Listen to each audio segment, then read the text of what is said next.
আধুনিক প্রযুক্তির ব্যবহারের মাধ্যমে পার্বত্য খাগড়াছড়ির পানছড়িতে প্রথমবারের মতো শুরু হয়েছে বোরো ধানের বীজ সমলয় চাষাবাদ পদ্ধতি।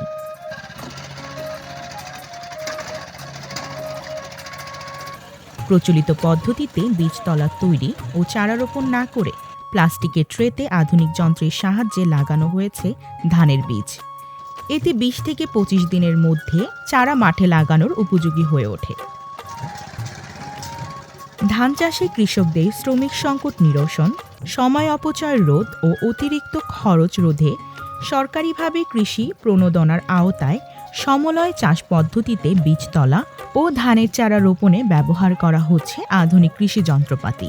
পানছড়িতে এবার ৭১ জন কৃষক মোট ৫০ একর জমিতে ধান ৯২ জাতের চাষাবাদ শুরু করেছে। আমি ব্যাগ কোনে এক সময় সাইড করে নেই, মানে আগে তো খরচ বহুত কমে গিয়ে ভবিষ্যতে আরো এটি কেন ফেভার কেন আশা। রাসায়নিক সারের ব্যবহার না করে সামান্য জৈব সারের ব্যবহারে খরচ কমে যাচ্ছে। প্লাস্টিকের ট্রেতে বীজতলা করায় ধানের চারা উত্তোলন, রোপণ, ফসল মাড়াই সবই একযোগে করা যাবে।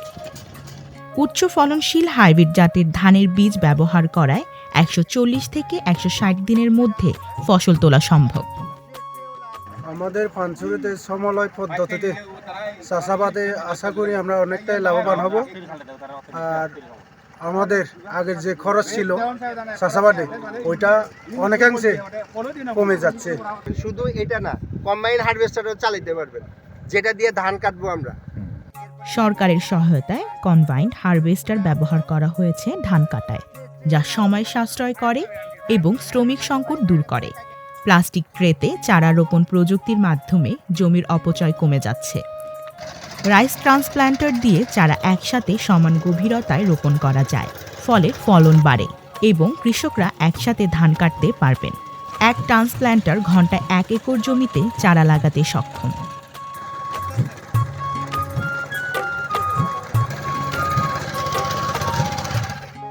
কৃষি অফিসের পক্ষ থেকে কৃষকদের প্রয়োজনীয় উপকরণ সহায়তা দেওয়া হয়েছে, যাতে তারা সঠিক সময়ে সঠিক উপায়ে চাষাবাদ করতে পারে।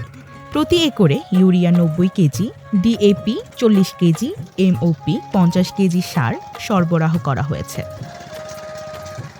পানছড়ি উপজেলায় এই প্রথমবারের মতো সমলয় পদ্ধতিতে আমরা উপসি জাতের ধানের চাষাবাদ করছি। উপসি ৯২ ধানের জাত ১৬০ দিনের মাঝে কাটা হবে। ১৬০ দিন পরে কম্বাইন হারভেস্টারের মাধ্যমে এই ধানটা হারভেস্ট করা হবে। যেহেতু এটা প্রণোদনার মাধ্যমে প্রদর্শনীটা বাস্তবায়ন হচ্ছে, পরবর্তীতে কৃষকরা নিজস্ব ব্যবস্থাপনায় ওনারা এই সমলয় চাষে আগ্রহী হয়েছেন এবং এই সম্পর্কিত প্রয়োজনীয় যত কারিগরি সহায়তা আমরা কৃষি অফিস থেকে প্রদান করব। খাদ্য চাহিদা পূরণের লক্ষ্যে জমি বাড়ানোর সুযোগ না থাকলেও কৃষকরা এখন আধুনিক প্রযুক্তির মাধ্যমে অধিক ফলন লাভের আশায় এই নতুন পদ্ধতি গ্রহণ করেছেন। ফলে কৃষিতে খুলেছে এক নতুন দুয়ার।